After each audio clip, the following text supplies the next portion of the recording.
अभी तक हम लोग देख चुके थे कि जैकोबिन्स क्लब जो कैसे बना था, ठीक है, और उनका जो मैक्सिमिलियन रोबेस्पियर जो लीडर थे वो किस तरह से फ्रांस की राजगद्दी पर बैठे और काम किए, ठीक है। इसके बारे में पिछले क्लास में हम लोग देख चुके कि जैकोबिन्स क्लब आए, उसमें मेंबर्स जो थे वो नीचे वाले लोग थे, जो थर्ड स्टेट वाले जो थे वो लोग थे, और इसमें कोई भी मेंबर बन सकता था, है ना, वो चाहे टैक्स दे या ना दे। फिर ये भी बताए थे कि वो जो थे वो अपने आप को अलग दिखने के लिए ट्राउज़र पहनते थे, है ना। तो ये सब चीज़ें थे। बाद में वो इतना ज़्यादा तानाशाह हो गए थे, खुद को अपने आप को बहुत ज़्यादा पावरफुल समझते थे कि उनके खिलाफ़ जो भी कोई बोलता था तो उनको फांसी फांसी नहीं दिया जाता था। एक्चुअली वो अपना एक डिवाइस बनाए थे, ठीक है, गुलिट्रॉन जिसको बोले थे, है ना, जिसके कारण वो उसी पर फांसी चढ़ा देते थे, ठीक है। लेकिन ऐसा सिचुएशन आया कि लास्ट में उनके ही सहयोगी, उन्हीं के ग्रुप के लोग उनको गुलिट्रॉन पे ही चढ़ा दिया। किनको? मैक्सिमिलियन रोबेस्पियर को, जो इसका जैकोबिन क्लब के संस्थापक थे और जो जिनके अंडर में ये काम हो रहा था, ठीक है। जब जैकोबिन क्लब ख़त्म हो गया, यानी कि रोबेस्पियर जब डेथ कर गए, तो उसके बाद वहाँ पर फिर से एक नया कॉन्स्टिट्यूशन तैयार हुआ, ठीक है। तो उसी के बारे में आज हम लोग इस क्लास में जानेंगे, ठीक है। तो क्या क्या हुआ उसके बाद आगे देखते हैं, ठीक है।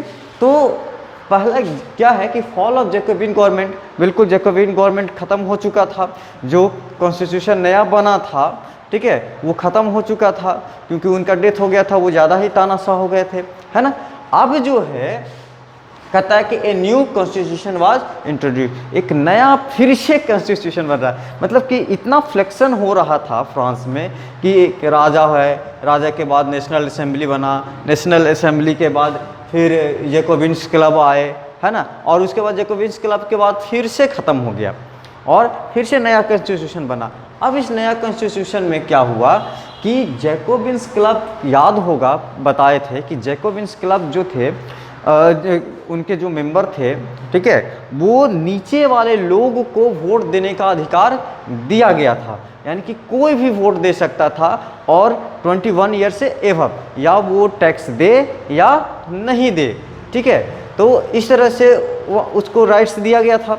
लेकिन जब ये नया कॉन्स्टिट्यूशन बना उनके जैकोबिन्स क्लब ख़त्म होने के बाद, तब वो क्या किया कि फिर से उस पावर को ले लिया गया, यानी कि जो पावर दिया गया था कि जो टैक्स नहीं देता है वो भी वोट दे सकते हैं, तो उस पावर को फिर से वो लोग ख़त्म कर दिए, यानी कि मिडिल क्लास फैमिली को जो नीचे था वो वैसा ही फिर से हो गया, ठीक है। थर्ड स्टेट वाले को कहता है deny the vote to non property section of society.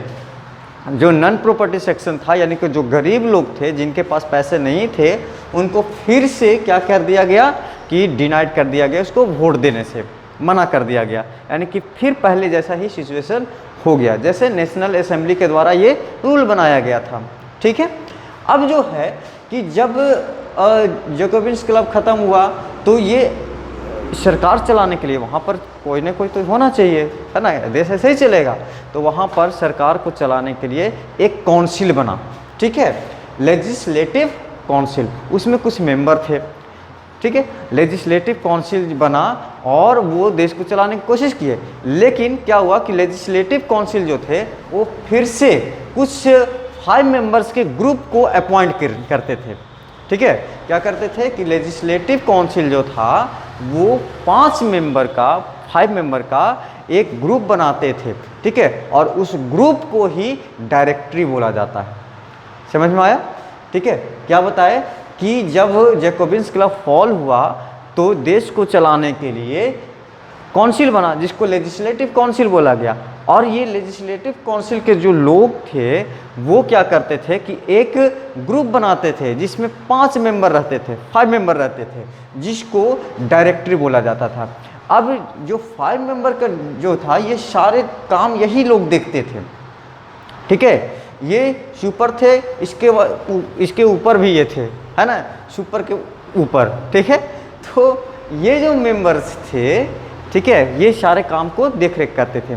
5 members इसीलिए रखा गया कि सबका पावर बराबर था, ठीक है। ऐसा नहीं था कि जैकोबिन्स क्लब का जो रॉबेस्पियर थे उनका क्या था, 1 मैन आर्मी हो गए थे, शायद जो भी थे वही है, इसलिए उनका पावर क्या था, बहुत ज़्यादा हो गया था और जो मन में आता था वो करते थे। इसीलिए अब जो था ऐसा काउंसिल बनाया गया, ऐसा डायरेक्टरी बनाया गया जिसमें 5 मेंबर रखे गए और सभी का इक्वल पावर था। तो कोई भी किसी से ज़्यादा पावर या कोई भी कुछ काम अपने मन से नहीं कर पाता था, ठीक है, ऐसा बनाया गया। लेकिन प्रॉब्लम तब शुरू हुआ जब लेजिस्लेटिव काउंसिल और डायरेक्टरी के बीच में अंडरस्टैंडिंग नहीं रह पाया, ठीक है। ये दोनों के बीच में क्या रहा, अंडरस्टैंडिंग नहीं रह पाया। अंडरस्टैंडिंग नहीं रह पाया मतलब कि जो लेजिस्लेटिव काउंसिल बोलता था ये वो नहीं करते थे, या ये जो करना चाहते थे ये नहीं होने देते थे। मतलब एक दूसरे के जो था वो काम में एक दूसरे को अड़ंगा डालने लगे, मतलब कि सब एक दूसरे को पैर खींचने लगे कि नहीं हम तुम्हारा काम नहीं करेंगे, ये बोलते हम काहे करने देंगे तुम्हारा काम, ऐसा करने लगा, ठीक है। तो इस तरह से ये क्या हो गया कि जो काउंसिल था दोनों के बीच में क्लैश हो गया। क्या लिखे, directors often clashed with the legislative councils who then sought the dismiss them। मतलब कि ये जो डायरेक्टर्स थे डायरेक्टरी के, ठीक है, वो लोग क्या कर दिए, क्लैश कर दिए लेजिस्लेटिव काउंसिल के साथ, और who then sought the dismiss them, और एक दूसरे को क्या करने लगे, उसके रूल्स को, उसके नियम को, या जो काम करना चाहता था वो दोनों को क्या करने लगे, डिसमिस करने लगे, मतलब एक दूसरे की बात नहीं मानने लगे, ठीक है। अब जब कॉन्फ्लिक्शन हो गया दोनों के बीच, तो यहाँ पर फिर से सरकार जो था डगमगा गया, मतलब कोई काम करने वाला नहीं, ठीक है, पूरी तरह से फिर से मतलब कोई सरकार नहीं रहा, इस प्रकार से हो गया।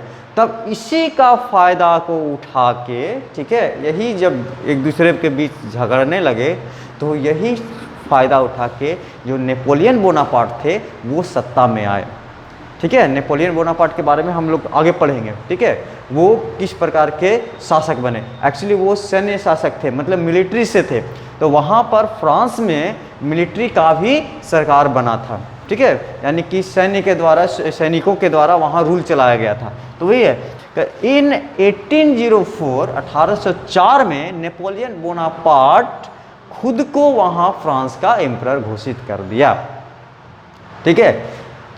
कब की घटना है ये, 93 से 94, 1793, 94, 95 के आसपास की ये घटना है, ठीक है। 93 और 94 के बीच में जैकोबिन्स क्लब था, और उसके बाद जब ख़त्म हुआ 94 में, 1794 में, ठीक है, तो वो क्या हुआ कि ये लोग आए, लेजिस्लेटिव काउंसिल आया। अब लेजिस्लेटिव काउंसिल कुछ दिन चला और 1804 में वो नेपोलियन बोनापार्ट जो था वो मिलिट्री का शासन वहाँ पे स्थापित कर दिया और वहाँ पे वो रूल किए। इसके बारे में, नेपोलियन बोनापार्ट के बारे में हम लोग अलग क्लास में डिटेल से जानेंगे कि उनका किस तरह से थे, जीवनी उसका जो था, ठीक है, लाइफ का स्टोरी, उसके बारे में हम लोग डिटेल से जानेंगे, ठीक है। आज के लिए इतना ही।